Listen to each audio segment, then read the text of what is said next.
दोस्तों वजीर एक्स में हम फंड को कैसे ऐड कर सकते हैं, डिपॉजिट कैसे कर सकते हैं आईएनआर को। दोस्तों बिल्कुल लाइव देखेंगे, फंड को मैं ऐड करके दिखाऊंगा लाइव कैसे ऐड करना है, क्योंकि दोस्तों स्टेप बाय स्टेप आपको याद रखना है किस तरीके से आप सिंपली फंड को ऐड कर सकते हैं। बिल्कुल लाइव रहेगा, तो दोस्तों बने रहिए। दोस्तों जैसे कि मैंने फ़ंड ट्रांसफ़र किया है तो आपको कुछ चीज़ें नोट करके रख लेनी है। दोस्तों सबसे पहले आपको रख लेना है कि आपने कितना अमाउंट ट्रांसफ़र किया है, किस डेट में किया है और क्या रेफरेंस नंबर है।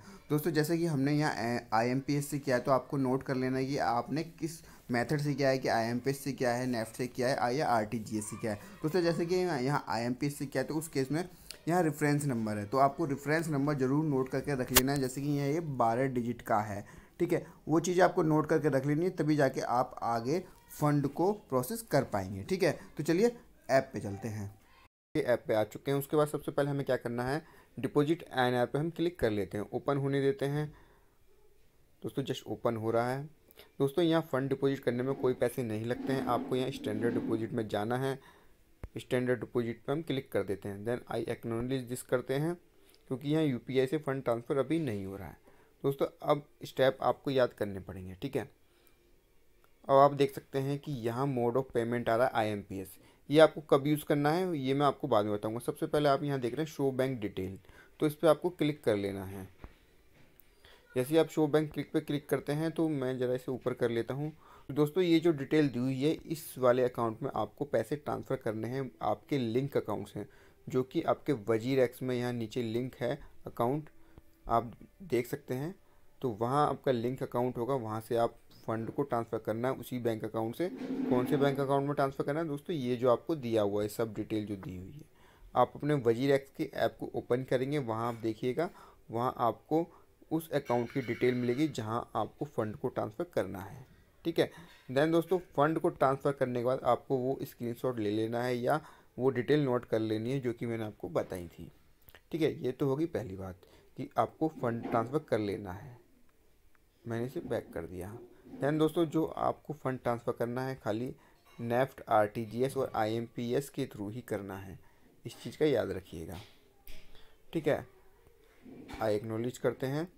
मैं आपको बता देता हूँ आपका लिंक अकाउंट कहाँ दिखेगा। जैसे ही आप नीचे की तरफ स्क्रॉल करेंगे तो आप यहाँ देख सकते हैं कि यहाँ ये वाला जो अकाउंट है वो आपका लिंक अकाउंट है, तो इसी वाले अकाउंट से आपको पैसे ट्रांसफ़र करने हैं। और दोस्तों सबसे फाइनल स्टेप जो आपको करना है वो आप ही देख लीजिए। जैसे ये आईएमपीएस है, यहाँ जैसे मैंने आईएमपीएस के थ्रू फंड ट्रांसफ़र किया है तो मैंने यहाँ आईएमपीएस सिलेक्ट कर लिया है। अगर आप किसी दूसरे मेथड से करते हैं ट्रांसफ़र तो आप वो यहाँ सिलेक्ट कर सकते हैं, जैसे कि यहाँ नेफ्ट दिया है, आरटीजीएस दिया है, बस मुझे आईएमपीएस रखना है तो मैंने यहाँ आईएमपीएस सिलेक्ट कर लिया है, ठीक है। दोस्तों यहाँ आईएमपीएस लिखने के बाद आपको नीचे की तरफ जाना है, स्क्रॉल करना है। तो दोस्तों ये वाला पेज ओपन हो जाता है। यहाँ आप देख सकते हैं अमाउंट डिपॉजिट का ऑप्शन आ रहा है, यूटीआर और ट्रांजैक्शन आईडी आ रही है एंड ट्रांजैक्शन डेट आ रही है। तो बेसिकली यही आपको है नोट करके लिख लेना है, जो आपने लिखा था वो आपको यहाँ नोट डाउन कर देना है, एंटर कर देना है। दोस्तों जैसा कि मैंने आईएमपीएस के थ्रू किया था तो मैंने आईएमपीएस सिलेक्ट कर लिया था। अमाउंट जो मैंने डिपॉजिट किया था वो 10,000 किया था, तो मुझे यहाँ 10,000 लिख देना है। रेफरेंस आईडी मैं यहाँ लिख दूंगा एंड आज की डेट में ही मैंने किया है, तो 17 जनवरी 2023 ये सही डेट है। उसके बाद मुझे टिक करना है और सबमिट कर देना है। चलिए मैं दोस्तों इसे फिल कर लेता हूँ। तो दोस्तों मैंने यहाँ डिटेल यहाँ एंटर कर दिया, आप यहाँ देख सकते हैं। यहाँ अमाउंट मैंने लिख दिया है, यहाँ ट्रांजैक्शन आईडी लिख दी है और यहाँ डेट लिख दी है। दोस्तों ये जो ट्रांजैक्शन आईडी है, यहाँ रेफरेंस नंबर, लोग बहुत चीज़ें यहाँ गलत कर देते हैं, बट आपको ये जो ट्रांजैक्शन आईडी है आईएमपीएस के केस में, वो आप जैसे ही फ़ंड ट्रांसफ़र कर लेंगे फिर आप बैंक अकाउंट में डिटेल में जाएंगे तो वहाँ आपको एक रेफरेंस नंबर या आईडी आपको यहाँ दिख जाएगी। ये 12 डिजिट की होती है आईएमपीएस के केस में, ठीक है। तो ये मैंने एंटर कर दिया है, देन आपको यहाँ सबमिट कर लेना है। मैं सबमिट कर देता हूँ। तो दोस्तों यहाँ ये मैसेज आ रहा है कि डिपॉजिट पेंडिंग है। एक्सपेक्टेड टाइम जो ले रहे हैं ये मैक्सिमम 24 आवर्स बता रहे हैं, बट ये जो होता है ये विद इन 1 आवर से लेके 24 घंटे तक हो जाता है। मतलब 1 घंटा भी लग जाता है और 2 घंटे या 3 घंटे, जितने भी, पर ज़्यादा टाइम नहीं लेते हैं, पर ये हो जाता है, सब चीज़ ठीक है। तो आप यहाँ देख सकते हैं यहाँ अमाउंट भी आ रहा है नीचे और ट्रांजेक्शन आईडी भी आपकी यहाँ आ रही है, ठीक है। तो ये डिटेल आपकी आ रही है, डिपॉजिट पेंडिंग है। जैसे डिपॉजिट हो जाएगा तो अब वो आपको इंटीमेट हो जाएगा, ठीक है। मैं इसे क्लोज़ करता हूँ। तो दोस्तों ये बहुत सिंपल था, इस तरीके से आप सिंपली फ़ंड को ऐड यहाँ कर सकते हैं। आपको बस सबसे पहले फ़ंड ट्रांसफ़र कर लेना है। फ़ंड ट्रांसफ़र करने के बाद वो डिटेल नोट कर लेनी है। डिटेल नोट करने के बाद आपको यहाँ एंटर यहाँ करके सबमिट कर देना। बहुत ही सिंपल है। और अभी आप देखेंगे तो यहाँ कोई फ़ंड यहाँ नहीं दिख रहा है। आप यहाँ देख सकते हैं 00 रुपीज़ दोस्तों यहाँ शो हो रहे हैं। देखते हैं कि हमारा कब फ़ंड यहाँ ऐड होता है, उसके बाद वो यहाँ शो होने लगेगा।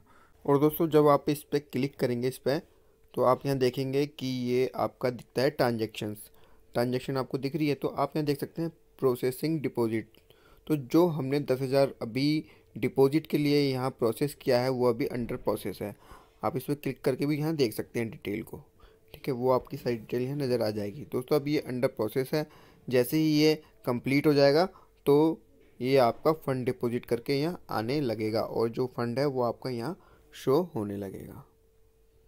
तो दोस्तों हम 1 घंटे बाद आए हैं तो हमें यहाँ देखा है कि एक दोस्तों नोटिफिकेशन आया था कि आपका जो अमाउंट है वो ऐड हो चुका है। तो दोस्तों अभी हम यहाँ वजीरेक्स ऐप हमने ओपन की हुई है। तो आप यहाँ देख सकते हैं कि हम डिपॉजिट एनआर करते हैं तो हम वहाँ अपने फ़ंड को यहाँ देख सकते हैं कि वो ऐड हो चुका है कि नहीं। दोस्तों पहले 0 अमाउंट था। आप यहाँ देख सकते हैं कि जो करंट बैलेंस है वो 10,000 रुपीज़ यहाँ शो हो रहा है। और दोस्तों अगर हम अपने पोर्टफोलियो में जाके भी चेक करेंगे तो वहाँ भी आपको दिख जाएगा। देखिए यहाँ पर जो INR अमाउंट है 10,000 रुपये दोस्तों यहाँ शो हो रहा है। एक बार हम इस पर क्लिक करते हैं तो आप यहाँ देख सकते हैं कि ये आज ही की डेट है। 8:41 PM पे जो हमने प्रोसेस किया था वो अब हो चुका है कंप्लीट। अभी दोस्तों 10 बज रहे हैं रात के और ये देखिए 10,000 रुपये INR ये हमारे ऐड हो चुके हैं। दोस्तों बहुत ही तरीके से अमाउंट को ऐड करना है।